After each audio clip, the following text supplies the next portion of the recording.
سلام، عرض ادب و احترام. مهرداد آهوران هستم، مربی و مدرس بین‌المللی فدراسیون جهانی شطرنج، مدیر و مؤسس مدرسه شطرنج آهوران. خوشحالم که در فصل 20 در خدمت شما عزیزان هستم با موضوع مات در 3 حرکت. خب ما قرار هست که محاسبه واریانت‌های کوتاه رو در این فصل با هم دیگه ببینیم. در تمام وضعیت‌های این فصل شما باید تلاش کنید تا مات در 3 حرکت رو پیدا بکنید.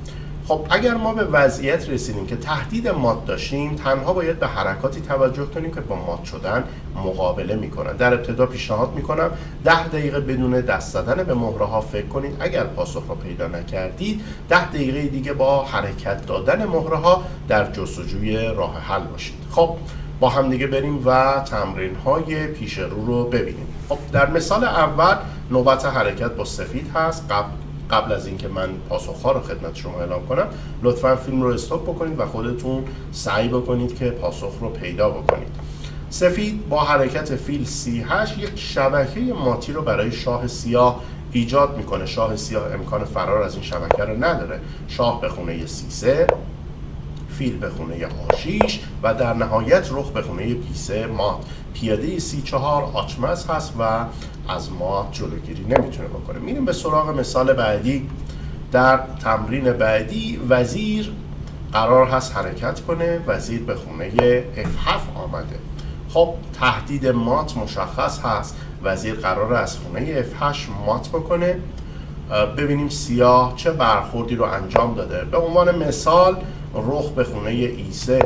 خب فیل راه حرکت رخ رو میبنده، چنانچه حریف با فیل بزنه سیاه، باز وزیر F8 مات میکنیم. چنانچه با رخ زده بشه وزیر به خونه D7 و یک مات جالب رو با هم دیدیم. میریم سراغ مثال بعدی. در این وضعیت قرار هست سفید در 3 حرکت مات بکنه. خب طبیعی هست که اینجا اول به حرکت رخ در پیاده توجه بکنیم. دوستان عزیز، رخ در پیاده باعث برد ما میشه به راحتی. بعد از فیل کیش ترفیع پیاده به خونه E8 با آوردن اسب مات زیبایی رو برای سفید به ارمغان میاره. میریم به سراغ تمرین بعدی. نوبت حرکت با سفید هست. شاه سیاه وضعیتی نامطلوب داره. خب بعد از فیل F5 کیش رخ سیاه ناچار به زدن فیل هست. اسب مجددا حرکت تماشایی به خونه G رو انجام میده. خب ما قرار هست که یک مات زیبا رو با هم داشته باشیم. پیاده G4 قرار هست یکی از رخ‌ها رو بزنه مات. هر کدوم از رخ‌ها فرار بکنن رخ بعدی با پیاده زده میشه و یک مات تماشایی رو با هم میبینیم. میریم به سراغ مثال بعدی. وزیر C4 مات. مات رو در حقیقت شروع میکنه با وزیر C4 سفید. شاه به خونه D2 میاد. بعد از وزیر C1 کیش شاهد مات تماشایی با 2 اسب هستیم و راه فراری برای شاه وجود نداره. خونه B2 هم توسط شاه کنترل شده. پس این قربانی تماشایی و ایده مات با 2 اسب رو در این مثال دیدیم. میریم به سراغ مثال بعدی.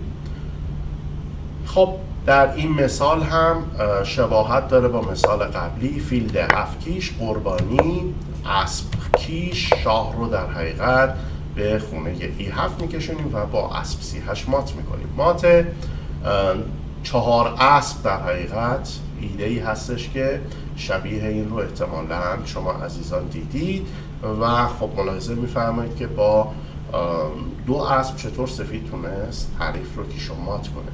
بریم به سراغ تماشای مثال بعدی. نوبت حرکت با سفید هست. فیل به خونه A8 یک حرکت جالب. نوبت حرکت رو به سیاه واگذار میکنیم. فیل در فیل، شاه به خونه F1 و مات اسب F2 اجتناب ناپذیر هست. بریم با هم دیگه مثال بعدی رو ببینیم. فیلم رو استاپ کنید. سر هر تمرین سعی کنید که فکر کنید و پاسخ خودتون رو مقایسه بفهمید. نوبت حرکت با سفید هست. رخ H6 قربانی رخ، قربانی تماشایی هست. بعد از زدن شاه در رخ فیل راه فرار شاه رو مسدود میکنه و در حرکت بعدی قرار هست فیل از خونه F8 مات کنه.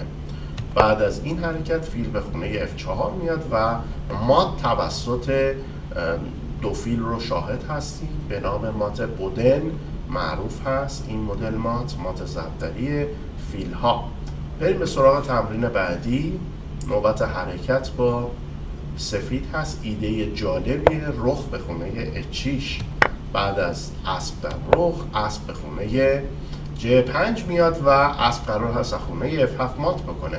اسب سیاه بایستی حرکت بکنه و مات در خونه F7 ایجاد میشه، شکل میگیره. بریم تمرین بعدی. نوبت حرکت با سفید هست. طبیعتاً رخ به جریان بازی میاد. بعد از اینکه شاه حرکت میکنه رخ به خونه E6 و در نهایت رخ از خونه C6 مات میکنه. شاه ها در تقابل با یکدیگر قرار دارن و این ایده همیشه به کار میاد که دوتا رخ به صورت پلکانی شاه حریف رو در تقابل با شاه مات بکنن. میریم سراغ تمرین بعدی. در این تمرین نوبت حرکت با سفید هست. بعد از فیل G1 اسب به خونه A6 میره. خب مشخصا فیل به خونه B6 میاد و سیاه رو در زوگزوان قرار میده. آ در B6، اسب B4 حرکت های اجبار هستن. اسب B4 با رخ در A7 سیاه رو کیش و مات میکنیم و چنانچه حرکت دیگری انجام بشه همچون حرکت آ در B6 ما میتونیم با رخ در اسب سیاه رو کیش و مات بکنیم. میریم به تماشای مثال بعدی. نوبت حرکت با سفید هست. اسب به خونه F4. خب شاه سیاه مجددا در حالت زوگزوان قرار گرفته. بعد از E3 اسب به خونه E2 میاد و تهدید مات در خونه G3 غیر قابل دفاع هست. تمرین بعدی رو با هم دیگه میبینیم. بلافاصله در شروع تمرین ها میتونید دوستان استاپ بکنید فیلم رو و پاسخ خودتون رو اول پیدا بکنید. نوبت حرکت با سفید هست. این بار هم مات در 3 حرکت. فیل B3. بعد از رخ در فیل رخ به خونه A8 پاسخی بسیار تماشایی. سیاه هر حرکتی انجام بده مات میشه در این لحظه. چه رخ B1 کنه چه رخ B2 بکنه تأثیری نداره. هر حرکتی رخ آسه شاه در پیاده تأثیری نداره. با هم رخ شاه در پیاده رو ببینیم که با شاه به خونه B6 مات ایجاد میشه. ایده های جالبی هست. خب تمرین بعد رو با هم میبینیم. نوبت حرکت با سفید هست.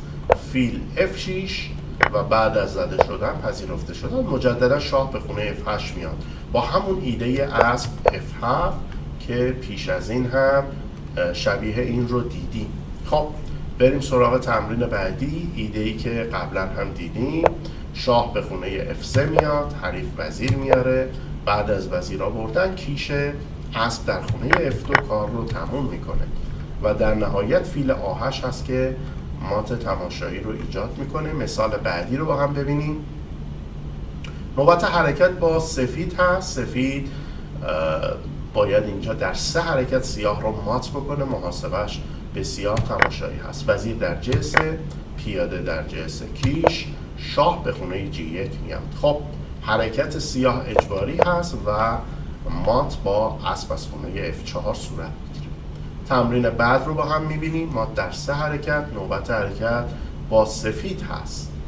اگر پیاده ترفی پیدا کنه به وزیر مات در 6 حرکت انجام میشه ولی چنان که اسب بشه مات در 3 حرکت. بعد از برداشته شدن رخ وزیر کیش و اسب از خونه C6 مات میکنه. موقعی که شاه حریف در گوشه صفحه قرار میگیره ایده های ماتی یا شبکه های ماتی جالبی پدیدار میشه.